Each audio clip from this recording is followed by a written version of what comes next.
What's up, all you lovely internet movie fans? Welcome back. Let's dive into and discuss Peacemaker Season 2, Episode 2. I absolutely love this show, where it's going, this narrative and the storytelling that's building up, and this is just a delight. And let me just say, shout out my guy Eagly, and also, what's up, Sasha Bordeaux? How's it going? Alright, let's dive into and discuss this episode right now. I loved it. So, with this episode, we kind of are introduced to Rick Flag Sr. and a flashback getting introduced as the head and director of Argus. Economos shows him around, and he asks for a report on everything about his son, Rick Flag, which we know perished in the Suicide Squad. He reads the report, and we get some flashbacks, and we see, and he kind of realizes it was Peacemaker who ultimately gave the final blow in the death of his son, Rick Flag. And we see it kind of building up now in that flashback moment. It's a story of vengeance. It's grief also, and it also applies to our current characters in Peacemaker and all of the 11th Street kids. But then we flash back to the present, and we get the kind of opening montage for all the Peacemaker episodes with the new dance and the song. And I have to say, it's kind of growing on me a bit more. Like, I didn't really like it in the first episode that we got, and I don't like to compare it to the first season because that was just like, that kind of blew up out of nowhere, and that one kind of snuck up on me as well. But I think this one is growing on me now. I need to hear it a couple more times and watch the intros as the new episodes come and drop, and I can see me liking this actually. But we kind of now flash back to the present now, and we're dealing with Peacemaker. He's kind of trying to clean up the mess of the death of his alternate dimension self, and he enlists the help of Adrian. So he comes over, and they're able to dispose of the body of his self, and he tells Adrian kind of what happened and how it's going. And you can really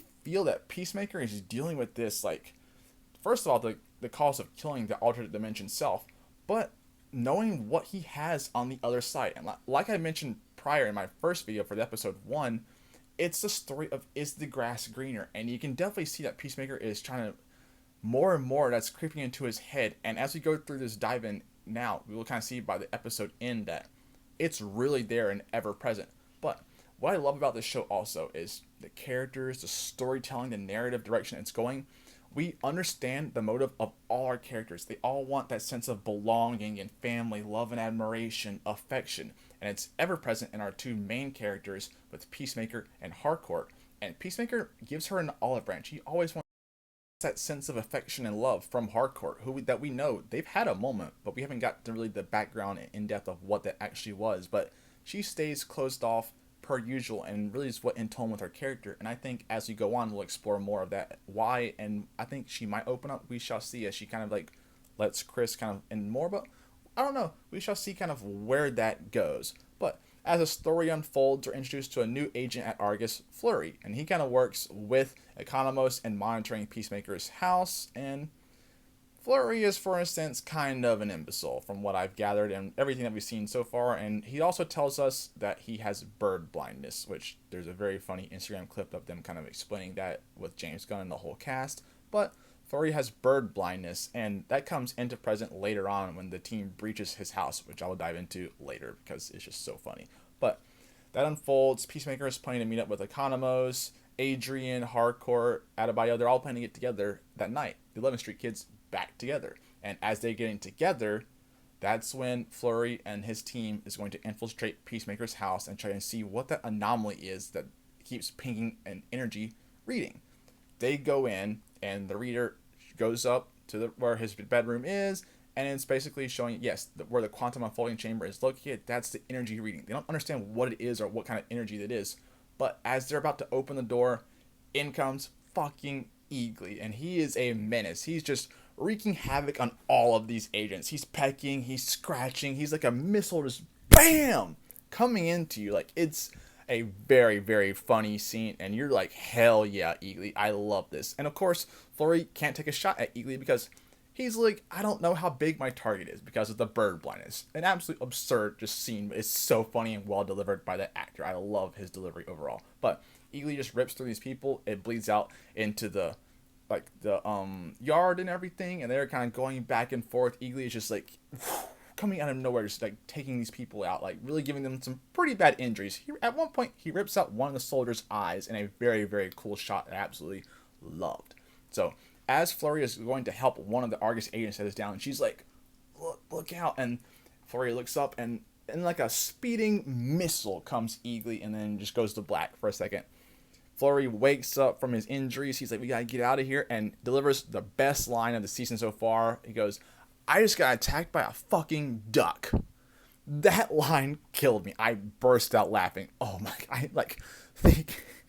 Thinking about that line delivery now, it was delivered perfectly, and I cannot stop laughing every time I even think about him saying that. Like I said, quote of the episode, quote of the season so far. But all that unfolds, and Peacemaker is like I said, he's trying to extend an olive branch to hardcore, and she's staying closed off, but you see the sense of family and camaraderie that when they're all together, it's great. The dynamic is exceptional. They don't have that in their day-to-day lives, but when they're all together, that's the family. That's the good stuff. That's what I love to see, and it's ever so present and just booms off the screen, the chemistry, and you feel it too, the affection, the warmth, all of that.